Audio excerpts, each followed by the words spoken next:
Hello, Professor here. Thank you guys for tuning in, and let me know what you guys think about the new intro. I'm trying to streamline a few things. A couple of housekeeping things. We do have a meetup game that is scheduled for September 16th and September 17th.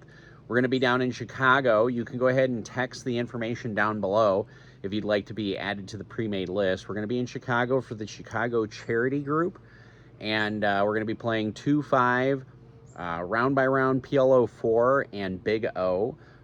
Max buy-in $1,000, and then it's going to be 75% match the stack after the first hour. And we're going to do a $10 small blind jackpot with that game, and yours truly is going to have a bonus $100 bounty on their head. So if you happen to felt me, the first person who busts me gets $100 bonus from yours truly. It'll be really interesting. So on September 16th, we're going to be at Kings Hall in Lombard, which is a Chicago suburb. And then on September 17th, we are going to be at Downers Grove at the American Legion. And we've played there before, and we had really good experiences, so come join us. It'll be fun. Again, hosted by the Chicago Charity Group. I actually have a friend of mine who's flying in from, I believe, Mississippi, that's going to be joining us. So that'll be really interesting. In this video, some of the things that you guys are going to see, it happens in house games. And it's one of those situations where, as a professional poker player, you can choose to make it a big deal. Had we been at a casino and other people had brought it up, I probably would have been a big stickler on it.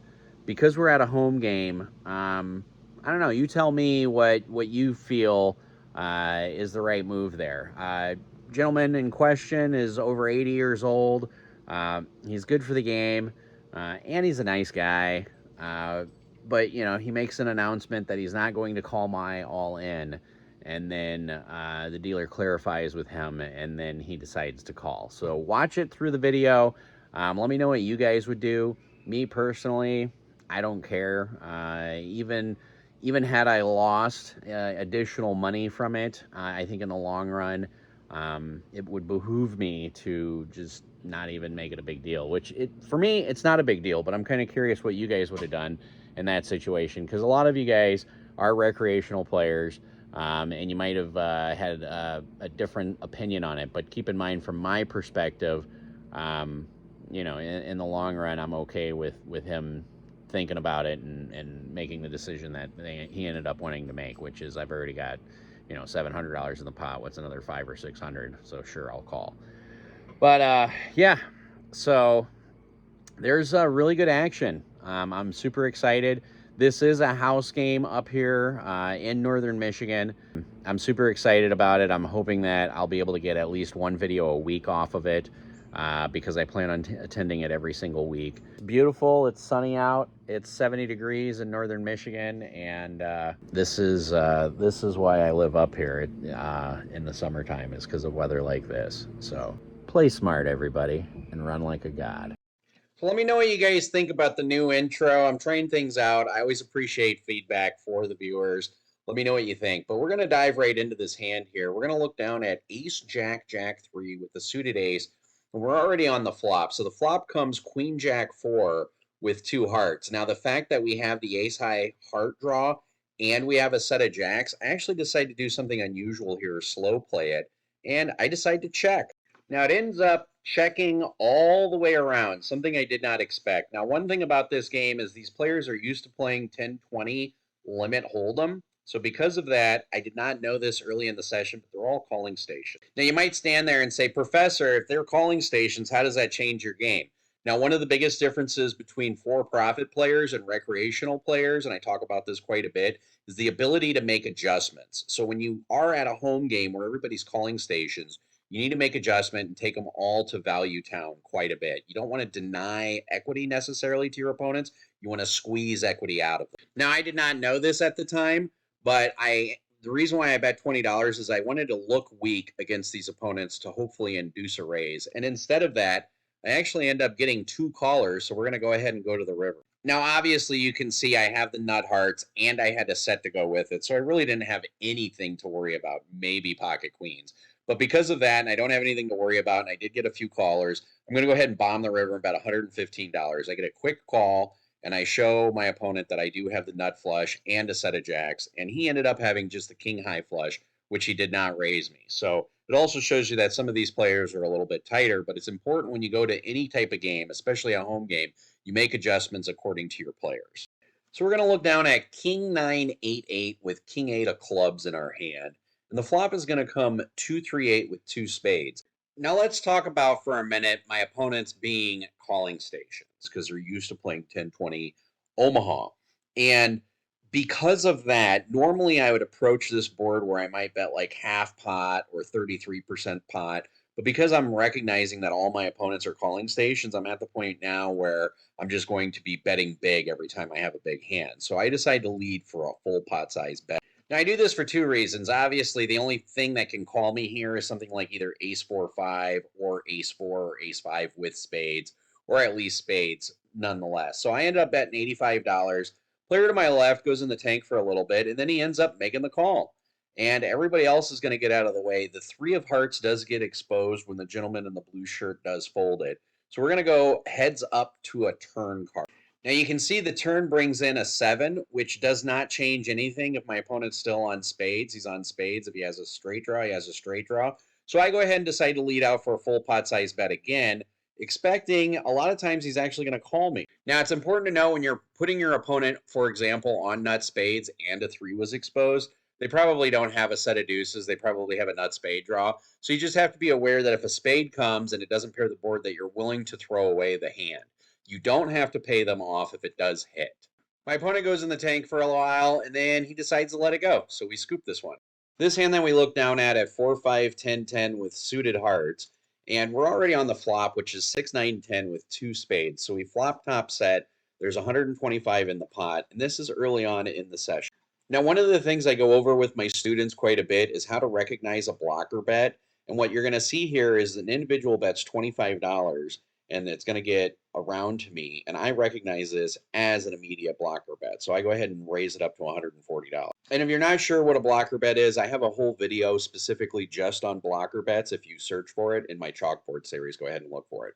But I go ahead and make it $140. And again, these players are calling stations. So we end up getting not just one caller, but we also get the person who is the original bettor to go ahead and call. So we're actually going to go 3 ways to the turn, which comes out the 6 of diamond.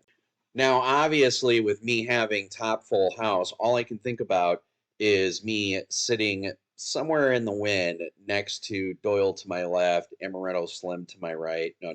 In all seriousness, I'm just trying to figure out how much I can milk my opponents for. And it is early on in the session. I look down and I have about $300 left, and I bet 140 on the flop. So here I'm thinking, well, I don't have 7, 8, but I think a $140 bet might get 1 or 2 callers.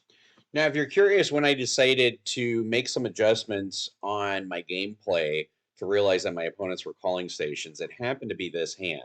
And the reason why is because I have the nut full house, so the only thing that should be calling me here is a pocket pair of 9s or a 6 or a pair of 6s. So I don't just get one caller, I end up getting 2 callers. And keep in mind, I've only got about $190, $180 left behind. So when the river comes out, a 7 of hearts, both players go in the tank for a little bit, and both players end up checking it over to me. So I end up going all in for $190 into an $865 pot, and both players end up folding. So even with 5-to-1 odds, they weren't getting the right odds to call me. Now that last hand should tell you that those people were calling on draws because they couldn't even call, because I think even if you have like a random 6, you should call in that situation. But moving on to the next hand, and this is when being a professional poker player or a for-profit poker player makes a huge difference versus a recreational player. And you're going to see what happens in this hand. And I want to know what you guys think. What would you do in a situation like this? And then I'm going to go over why I did what I did. So let's take a look at the hand first of all. We're on a double board bomb pot. I have king 3, 4, 7.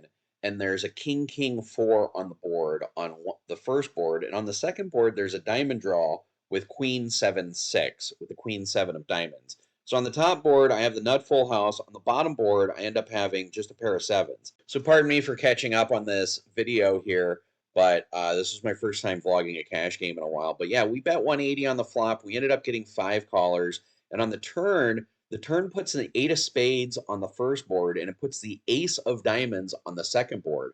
So I actually decided to do something that I don't normally do in bomb pots, and I end up checking. Now, there's a few things that I did not factor in this bomb pot. First of all, we're 10-handed.